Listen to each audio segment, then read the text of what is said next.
नमस्कार।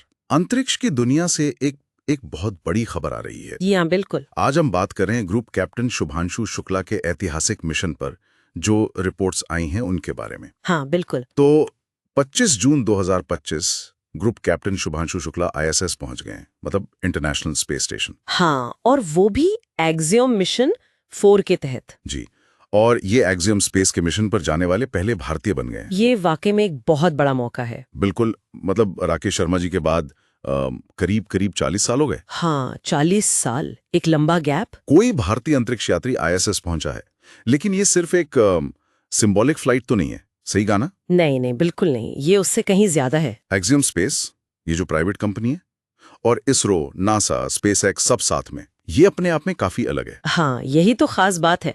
ये सिर्फ इतिहास दोहराना नहीं है, ये भविष्य की तैयारी है। अच्छा। ग्रुप कैप्टन शुक्ला ISS पर 2 हफ्ते रहेंगे और वहाँ वो करीब 60 से ज्यादा एक्सपेरिमेंट्स करने वाले हैं। 60 से ज्यादा? हाँ, 60 प्लस। ये तो बहुत बड़ा नंबर है। मतलब इसी से पता चलता है कि मिशन कितना सीरियस है, कितना इंपॉर्टेंट है। बिल्कुल, ये नंबर ही दिखाता है कि फोकस कितना ज्यादा साइंस पर है। तो ये जानना चाहेंगे कि ये एक्सपेरिमेंट्स किस तरह के हैं और भारत के लिए इनका क्या मतलब है, खासकर गगनयान के लिहाज से। हाँ, देखिए, ये सीधे सीधे भारत का जो पहला ह्यूमन स्पेस फ्लाइट मिशन है गगनयान, उसकी तैयारी का हिस्सा है। ओके। इनमें से कई प्रयोग तो ये स्टडी करेंगे कि माइक्रोग्रेविटी में, मतलब जहाँ गुरुत्वाकर्षण बहुत कम होता है, वहाँ इंसान के शरीर पर क्या असर पड़ता है। अच्छा, ह्यूमन फिजियोलॉजी पर। हाँ, बिल्कुल।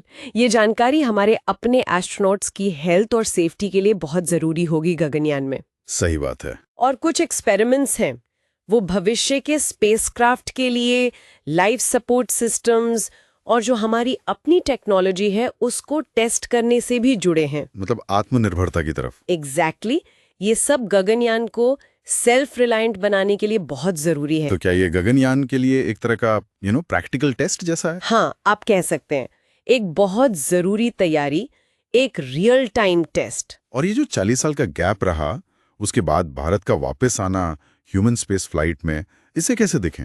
देखिए, 40 साल का गैप, इसके पीछे कई वजह रही होंगी। टेक्नोलॉजी की चुनौतियां थीं, प्रायोरिटीज बदली, रिसोर्सेज का मामला था।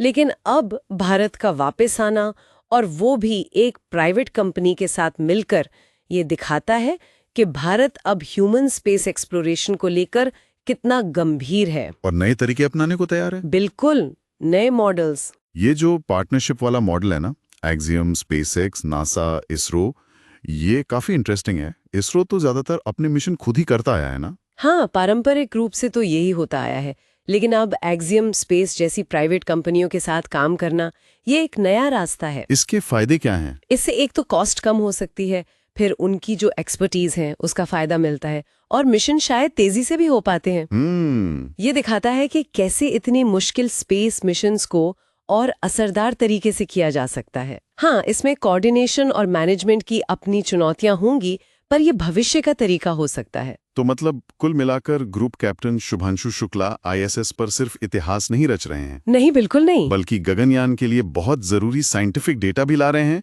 और ये सब एक नए पब्लिक प्राइवेट पार्टनरशिप मॉडल के तहत हो रहा है। हाँ, बिल्कुल ठीक। ये मिशन सिर्फ एक व्यक्ति की उपलब्धि नहीं है, ये भारत की जो स्पेस में महत्वाकांक्षाएं बढ़ रही हैं, जो हमारी टेक्निकल कैपेबिलिटी बढ़ी है, और भविष्य की जो सोच है उसका प्रतीक है।